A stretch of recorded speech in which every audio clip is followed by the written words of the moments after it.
Welcome students to my channel.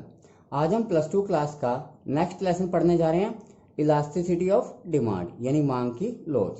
अब देखिए elasticity of demand क्या होती है यानी मांग की लोच क्या होती है।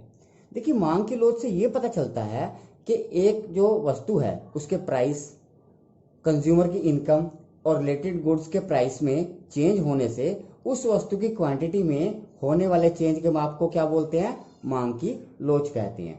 तो ये तीन टाइप की होती है, मांग की कीमत लोच यानी प्राइस इलास्टिसिटी ऑफ डिमांड, दूसरी होती है मांग की आय लोच यानी इनकम इलास्टिसिटी ऑफ डिमांड, और तीसरी होती है मांग की आड़ी लोच यानी क्रॉस इलास्टिसिटी ऑफ डिमांड। लेकिन प्लस टू क्लास के अंदर सिर्फ मांग की कीमत लोच के बारे में ही बताया गया है, यानी प्राइस इलास्टिसिटी ऑफ डिमांड के बारे में ही बताया गया है। इनको हम यानी सेकंड और थर्ड को हम बड़ी क्लासेज में यानी बीकॉम के अंदर पढ़ेंगे। खैर, अब टॉपिक आता है मांग की कीमत लोच। प्राइस इलास्टिसिटी ऑफ डिमांड होती क्या है? देखो, ये होती है कि प्राइस में होने वाले प्रतिशत परिवर्तन यानी जो प्राइस में होने वाला परसेंटेज चेंज है और मांग में होने वाले परसेंटेज चेंज का अनुपात होती है यानी रेशो होती है। तो इसका फॉर्मूला होता है price elasticity of demand is equal to, बाहर माइनस होता है क्योंकि प्राइस और क्वांटिटी में इनवर्स रिलेशन यानी उल्टा संबंध होता है। तो मांगी गई मात्रा में होने वाला परसेंटेज चेंज बटे प्राइस में होने वाला परसेंटेज चेंज। तो ये एक इसका फॉर्मूला होता है कैलकुलेट करने का। तो स्टूडेंट्स, अब हमारा नेक्स्ट टॉपिक है degrees of price elasticity of demand यानी मांग की कीमत लोच की श्रेणियां। इसको हम कोटियां बोल सकते हैं। तो पहले टाइप की होती है परफेक्टली इलास्टिक यानी पूर्णतया लोचदार, सेकंड होती है परफेक्टली इनइलास्टिक पूर्णतया बेलोचदार, थर्ड होती है यूनिटरी इलास्टिक यानी इकाई लोचदार, फोर्थ होती है मोर देन यूनिटरी इलास्टिक इकाई से अधिक लोचदार, और फिफ्थ होती है लेस देन यूनिटरी इलास्टिक यानी इकाई से कम लोचदार। तो सबसे पहले हम फर्स्ट की बात करेंगे यानी परफेक्टली इलास्टिक डिमांड की यानी पूर्णतया लोचदार की। देखिए पूर्णतया लोचदार को मैं एक एग्जांपल से समझाने जा रहा हूँ। यहाँ पर मैंने एक डायग्राम लिया है। तो ओ एक्स पर हमने क्या दिखाई है, क्वांटिटी दिखाई है, ओ वाई पर हमने प्राइस दिखाया है।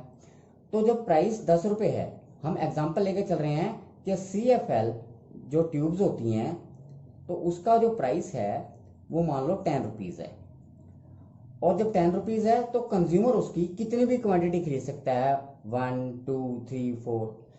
लेकिन प्राइस थोड़ा सा बढ़ने पर ही 10 से 11 या 12 रुपये होने पर वो उसकी मांग जीरो कर देगा यानी दुकान से वापस उतर जाएगा यानी एक भी चीज नहीं लेगा।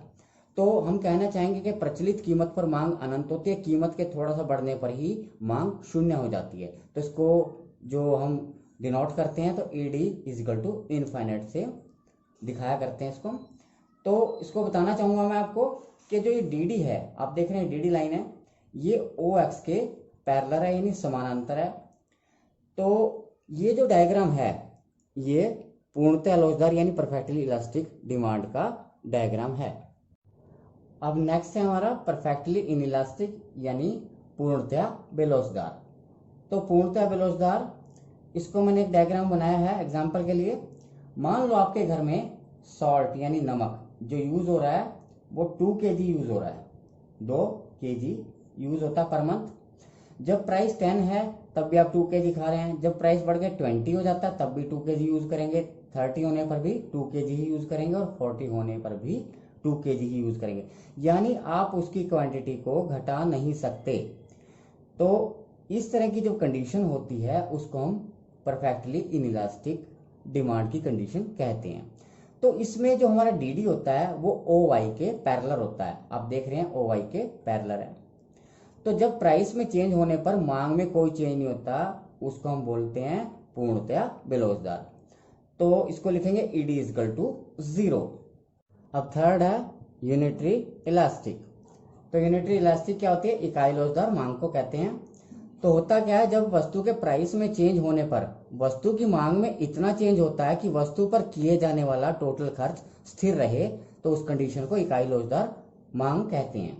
लेकिन टोटल खर्च निकालते कैसे हैं, देखिए उसको कैलकुलेट करते हैं प्राइस गुना क्वांटिटी यानी जितनी कीमत होती है उसको मात्रा से गुना करके हम टोटल खर्चा पता लगा लेते हैं। तो मैंने एक एग्जांपल लिया है और डायग्राम में भी उसी एग्जांपल के बेस पे मैंने डायग्राम बनाया। तो आप देख रहे हैं जब प्राइस 5 रुपये है, प्राइस है हमारा 5 रुपये, हम दो ये क्वांटिटी ले रहे हैं 2 यानी 5 पे हम 2 क्वांटिटीज ले रहे हैं तो 10 टोटल खर्चा हम कर रहे हैं 10 रुपीज का। इसी तरह से जब कीमत घट के हमारी 2 रुपये हो जाती है, हम 5 क्वांटिटीज ले रहे हैं और टोटल खर्चा भी 10 ही कर रहे हैं, 2 गुना 5 10 ही होता है। तो प्राइस के कम होने से हमारी उतनी ही मांग बढ़ती है जितनी प्राइस में चेंज आता है, यानी उतना ही मांग में चेंज आ रहा है, या ये कह सकते हैं कि टोटल खर्च हमारा सेम रहता है। तो उस कंडीशन को कहते हैं इकाई लोच दर मांग, और उसे लिखते हैं ईडी इजकल टू 1। नेक्स्ट है हमारा मोर देन यूनिटरी इलास्टिक, यानी इकाई से अधिक लोचदार। इस कंडीशन में प्राइस में चेंज होने पर वस्तु की डिमांड में इतना चेंज आता है कि प्राइस अगर कम हो जाए तो टोटल खर्च बढ़ जाएगा, और प्राइस अगर बढ़ जाए तो टोटल खर्च कम हो जाएगा। तो एग्जाम्पल के तौर पे प्राइस गुना क्वांटिटी क्या होता है, टोटल खर्च। तो जब प्राइस 5 है तो हम 2 क्वांटिटीज ले रहे हैं, टोटल खर्च कर रहे हैं 10 रुपीज।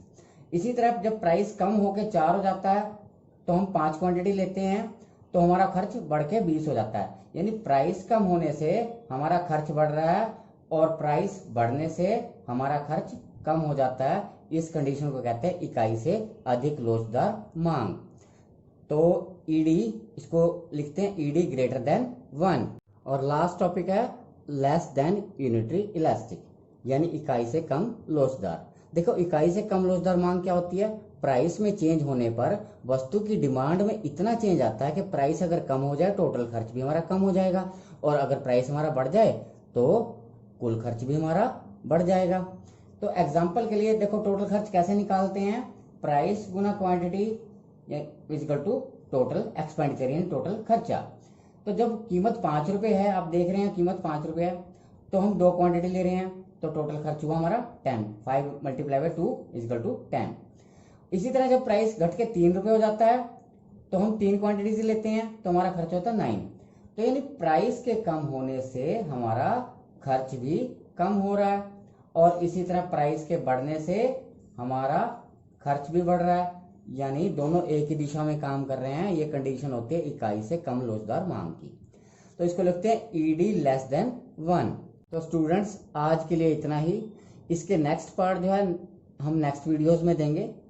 तो अगर आपको आज का वीडियो अच्छा लगा तो इसे लाइक करें, शेयर करें, सब्सक्राइब करें और बेल आइकन का बटन जरूर दबाएं ताकि आपको मेरी हर आगे आने वाली वीडियो की नोटिफिकेशन लगातार मिलती रहे। Thank you for watching.